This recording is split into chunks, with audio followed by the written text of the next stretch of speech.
So what even is this show?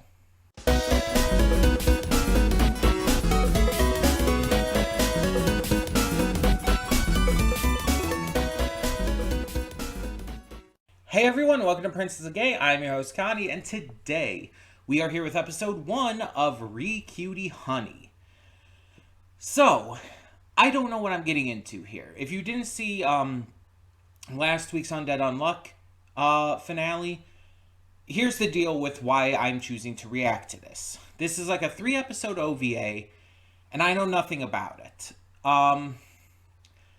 This was blind recommended to me at Youmacon this past year. I was talking with someone. It was someone random. I don't know who they were. That can happen at a convention. And we were talking about like different anime and stuff, and they recommended me to check this out. They didn't tell me anything about it because I had mentioned to them I like to go into things blind. So I don't know what to expect. I don't know at all what this is about. But like I said, it's a 3-episode OVA. I know there's a series of this. Like, this isn't the only Cutie Honey anime out there. I otherwise don't really know what I'm getting myself into. Because, again, 3-episode OVA. Each episode is like double normal runtime, so it's about like 45 minutes or so each. That's pretty much the extent of my knowledge. I know that it came out in like, I believe, the early 2000s. So there's that as well. It's like 20 years old at this point. Which isn't a bad thing necessarily. It's like some older anime I do have a little bit of trouble getting into, but some of them are really good. It just depends on the series, honestly, and depends on how it works with my personal tastes. The title doesn't really give me too much. Like, it sounds like a romance anime to me. Like Cutie Honey, it's like that. Those are like pet names for a partner, right? This might not be anything related to this at all. Watch it ends up being some kind of horror anime. That would be crazy. But yeah, I'm surprisingly very interested in checking this out despite knowing nothing. And I'm just interested to see what it is. I don't think it is a horror anime, by the way. I'm just hoping to enjoy it. Because it's only 3 episodes. We'll more than likely get through all 3 unless it ends up being like extremely offensive or something. And as for after that, I don't know. We'll play it by ear. So for the time being, let's just get into this because I don't really have anything else to say. Let's just see what this is about and hope for the best. Hold up just a sec. Before you click that link down in the description below to get to today's video, I want to remind you of all the awesome content we have both on this channel and the Princess of Gaming channel. Let's check it out.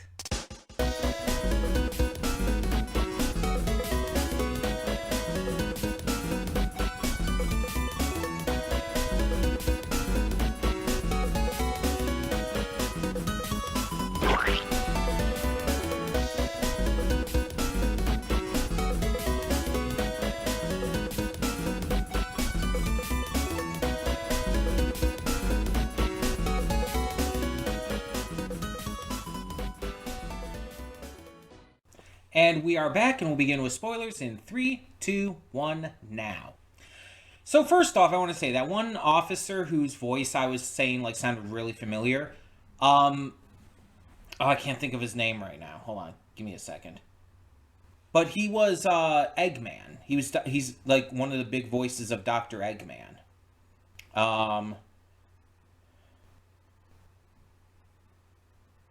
Give me a second. Sorry. Cutie Honey. Characters. I'm not going to find it here, am I? No. But yeah, actually I could probably just look up Dr. Eggman voice. Oh no, hold on. I have another thing up here. Just had to find it. Mike Pollock. That's it. Mike Pollock. Um, so that's pretty interesting. I looked up the other voices. Apparently, Jessica Calvello, um, is the voice of Cutie Honey, and she's known for like Hanji Zoe, among other things. She was Mother Caramel in One Piece, um, among other things. And the creator of the Cutie Honey franchise, Go Nagai, actually specifically cast her for the dub voicing, originally with New Cutie Honey, I guess. Um, and she describes it as her most cherished and honored accomplishment, which is pretty cool. That this is, like, in her eyes, her biggest and most cherished role. Funny enough, this anime only came out, or the anime came out in 2004, but this dub only came out in 2023. This is one of those cases where the dub came out well after, such as Nichijou as another example. Um, it was originally only in Japanese, so I didn't know that. I just chose the dub because it's like just for whatever reason. I didn't really have a reason. I just chose it. And I'm so glad I did because it's just like it fits the vibe. Um, but yeah, Jessica Calvello has done a lot of other things. She's a pretty big voice actress. And she's done other etchy stuff like ECCHI as well. She's done Pokemon, Pop Team Epic, though everybody's in Pop Team Epic to be fair. Ushio Totora. But one fun thing I found out that she's in that I know her from is Hellsing Ultimate Abridged. She's one of the bad guys, Rip Van Winkle. It's like, oh my god, that's amazing. That's just such a different than expected role there. And then there's others that were pretty interesting to me. One of the four generals, the one that had like the seemed to be bi-gendered, Black Claw, is voiced by Kaylee McKee, who I mostly know for a number of things, to be fair. But one of the big things I know her for is voicing Kiku in One Piece, one of my favorite characters. Because Kaylee McKee is trans and as well. And I've actually gotten the opportunity to meet her at a convention. She's also Yuta Okotsu from Jujutsu Kaisen, among other big roles here and there. Um, Prince of Tennis, Licorice Recall, Sword Art Online, JoJo's Bizarre Adventure, all kinds of stuff. Record of Ragnarok. Oh, she's Testament in Guilty Gear Strive. There's that as well. Genshin Impact, Beastars, all kinds of stuff. So that's pretty cool. Da, da, da, da. Natsuko Aki is Natalie Von Sistine? Van Sistine? I'm not sure if I know this. Oh, she's in Zenshu. Just as random townspeople in the Choir of Believers, but still. That's pretty interesting. Oh, she's your Forger? Oh, shit. From Spy Family, she's your. Okay, so I've definitely heard her performances before. Because I've heard her as your. I think I mostly watched the dub for that, but I've seen the sub for sure. Um, Vinland Saga Season 2, apparently. I've only seen one episode of that. Overlord Season 4. Anything else that I would really know? Final Fantasy VII The First Soldier. I guess that's a spin-off of Final Fantasy VII. I'm not seeing anything else that... Oh. She's Lisa Browse in Attack on Titan. She's a nurse in Higurashi.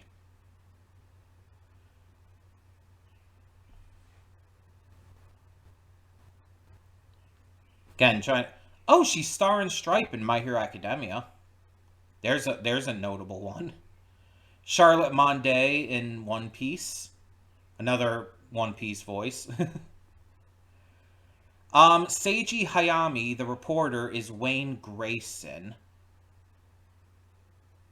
What? Oh, he's Joey Wheeler from Yu-Gi-Oh! Hell yeah. Armadillomon from Digimon Adventure 2. That's hilarious. Cyrus Truesdale from Yu-Gi-Oh! As well, yeah.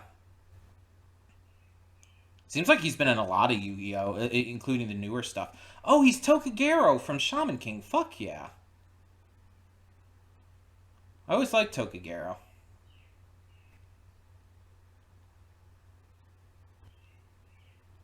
Yeah, a lot of Yu-Gi-Oh! Stuff on here. Oh, he was Shoddy and Solomon Muto in Yu-Gi-Oh! As well? Oh. I did not know Solomon, Shoddy, and Joey had the same voice. Well, voice actor.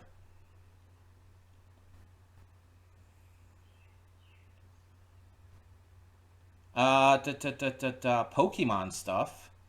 Queen's Blade, so he's done ECCHI before as well. Ikki Tozen.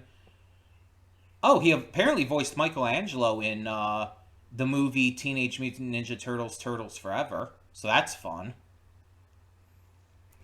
Oh, he's voiced Michelangelo in a few things. Okay. He's voiced NL in One Piece video game, Pirates Carnival. Because in the anime, NL's dub voice is J. Michael Tatum. Um,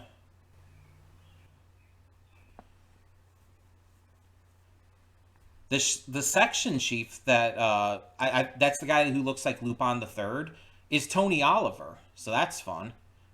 Which is really funny actually, because Tony Oliver I think is the creator of Lupin, or not the creator, but the voice director for Lupin the Third. And yeah, he also voices Lupin. He's the famous voice of Lupin the Third. So yeah, that makes sense why that the character would look like Lupin and be voiced by the same VA. He's also Ukiura from Bleach and Minato from Naruto. He's done a lot of different things too. I've met him as well. The police director, Gold Claw, Cobalt Claw. We haven't seen most of the other claws yet. I'm not recognizing a lot of these other names here. But the newscaster was Monica Rial. I was correct about that. I did recognize her voice. Okay, so now that we've gotten the voice acting stuff out of the way, this is fucking amazing. Like, just getting past all of the voice acting stuff, I wanted to get that done at the beginning, but I had no idea what this was going to be when I went into it. Like, I didn't know it was going to be ecchi. I didn't know it was going to be satire. I had no idea. Though I have seen Honey's design before, her hero design. I have seen that before. I've seen like images of stuff and stuff like that. I think I've seen it at conventions in the dealer hall, merch with that design on it. Yeah, I've seen that before, which is not a huge surprise if this series is pretty popular. I mean, it's popular enough to have multiple incarnations, so apparently there was one that came out in 2019. But this one came out in 2004, and while, only the dub is the new part of this that came out a couple years back. But the animation and everything, this is from 2004. Like, holy fucking shit. Again, the art and animation in this is better than a lot of the stuff that comes out now. Like, what the fuck? And I know it's an OVA. I know it's a 3-episode OVA, so they probably put a lot of their budget into that. But Jesus. I don't know if I've seen an older anime like this that's... And yes, 20 years ago is an older anime at this point. I don't know if I've seen an anime from around that time period that has this good of animation before. Like, this is genuinely modern level animation. That is, like, so wild to me. The vibes are absolutely, like, Panty and Stocking, which I really enjoyed. Which, by the way, Season 2 of that comes out in July. Though I am going to specifically wait for the dub. I don't know if that's going to be only a few weeks behind. I don't know, but I am waiting for the dub on that, just to let you know ahead of time. But this very much has the same vibes as it, but this one is more explicitly ecchi. While Panty and Stocking can kind of toe the line, it never really goes full ecchi. It never, like, shows nipples and stuff. It never really gets, like, super sexual. It toes the line. And that's part of its joke. Because it's like, it's parodying American animation and sensibilities and whatnot. This series seems to be a satire on a lot more, like, specific anime. You have obviously a lot of references with this. Lupin the Third vibes. You have vibes of Sailor Moon. Vibes of even, like, stuff like Power Rangers, which I know is an anime, but still. You have a lot of different vibes that this gives off. And that's clearly intentional. It's meant to be satirical. I think I saw Devilman at one point. Which, if this was made by Go Nagai, isn't that the same person who made Devilman? If I'm remembering correctly. So that would actually fully track. But again, you have Lupin the Third referenced in here and all kinds of crazy shit. They make some pretty great jokes in this. They, like, are very meta with it.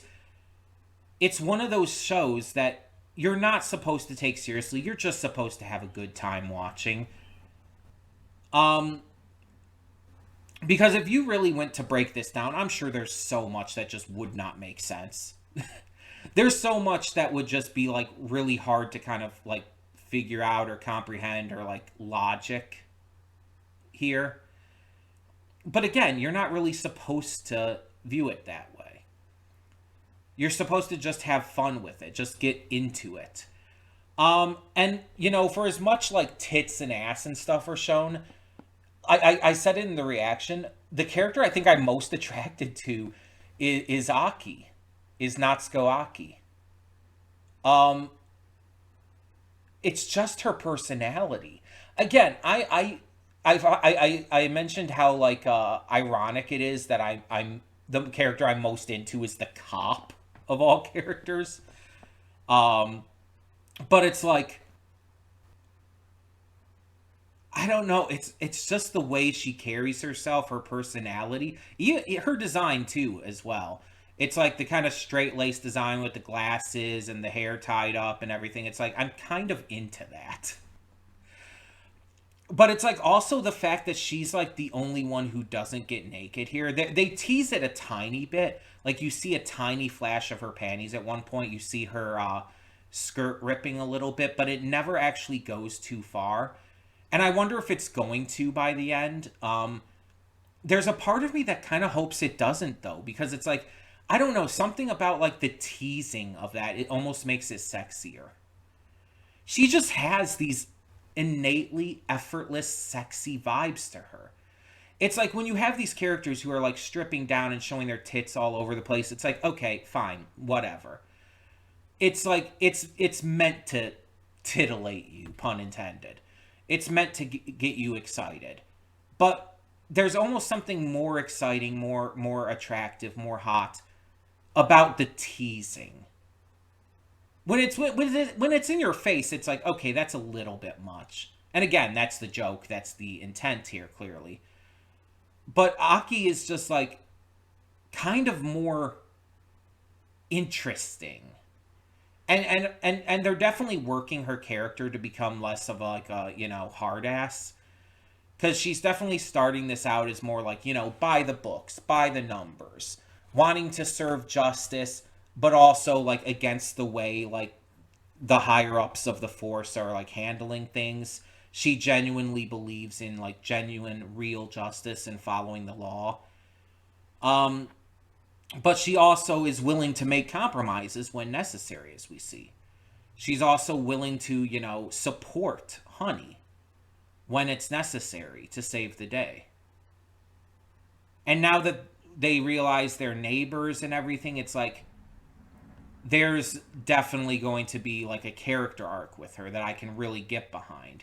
where she's going to definitely loosen up. And if they do make it towards where at the end, like in the last episode, she does finally fully let loose and she does like end up getting stripped down because of it, it's like it would at least feel like probably an earned character arc. But again, there's kind of part of me that hopes it doesn't happen just because I want the teasing. Listen, let me be into what I'm into. I like how they give an explanation in this for Honey being another anime main character who eats a lot.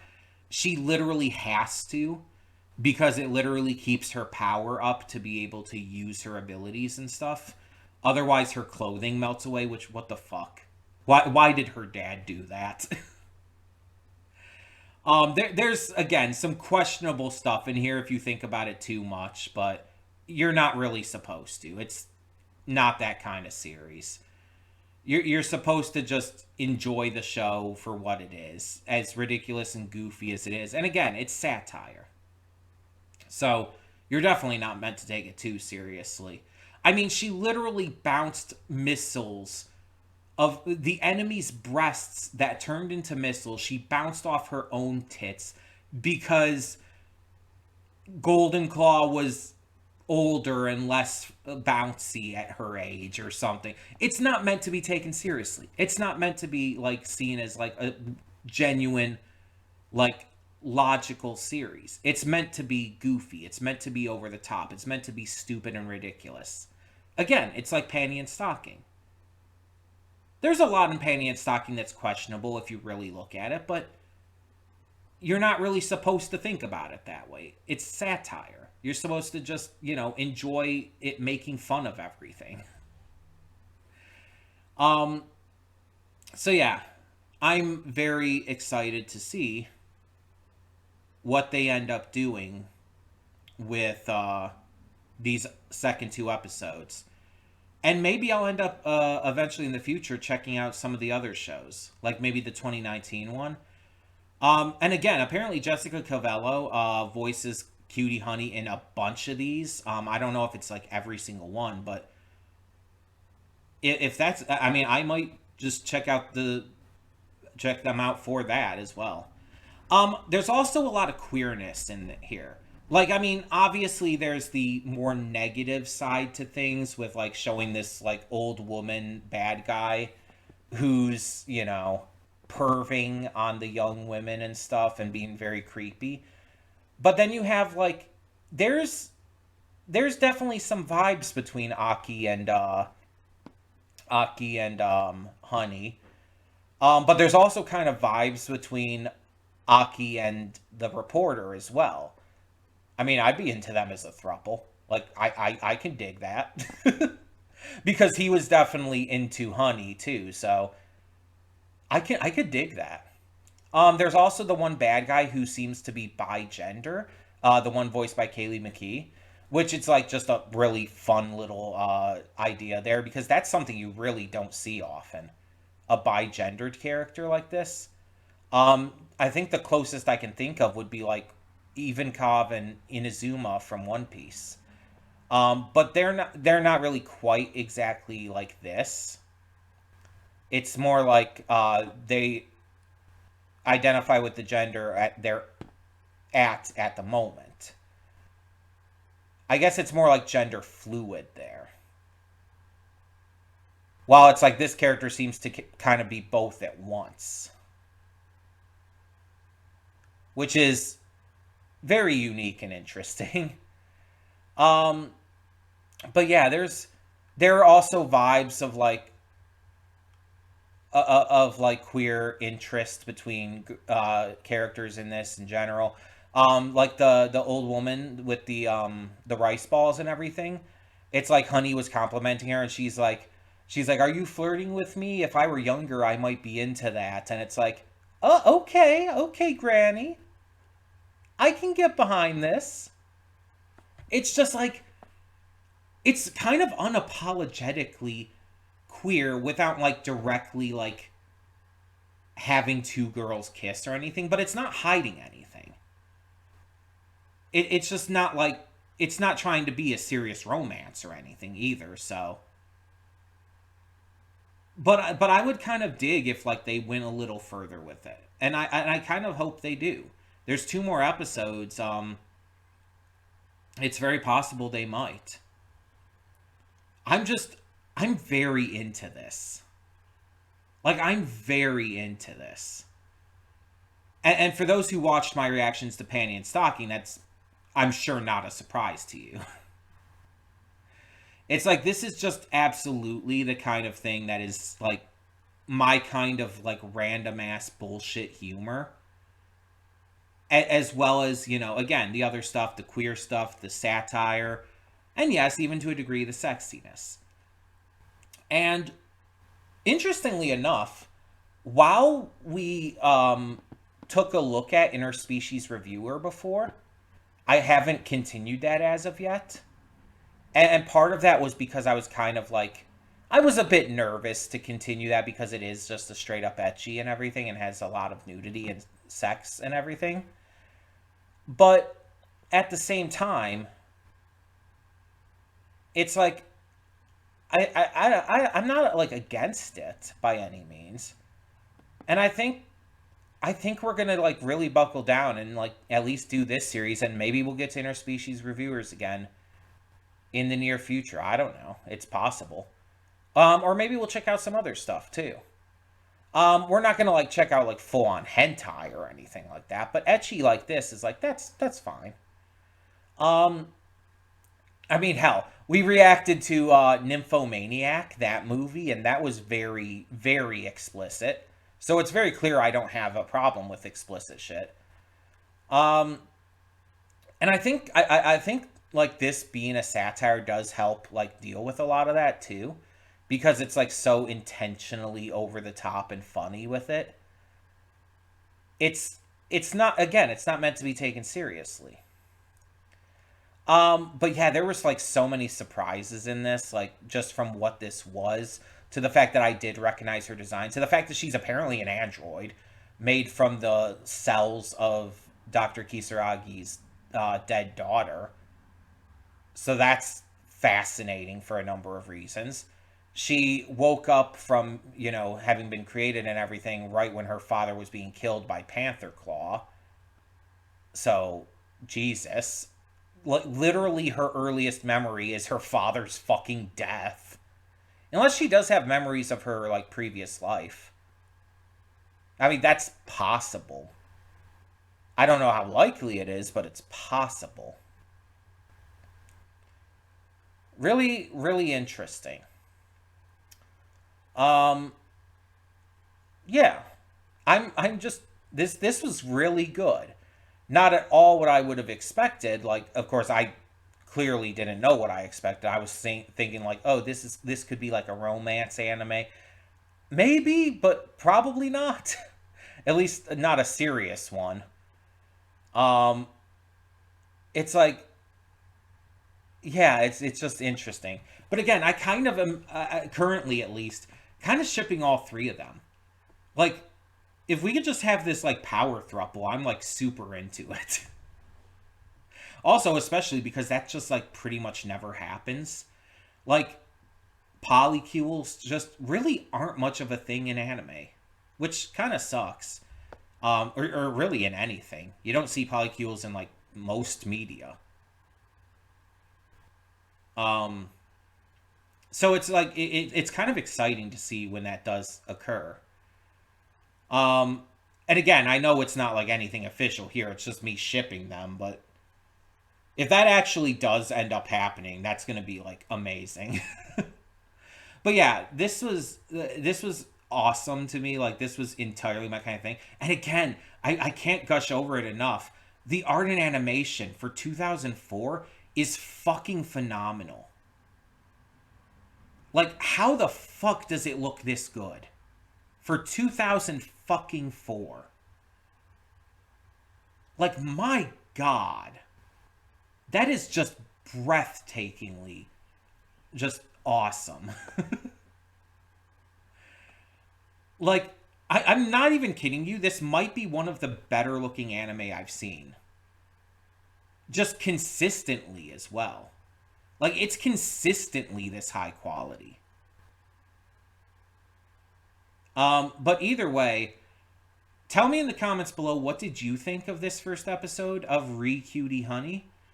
And yeah, no spoilers for the next two episodes or for any of the other Cutie Honey shows, because if I do end up checking them out, I obviously want to remain spoiler free.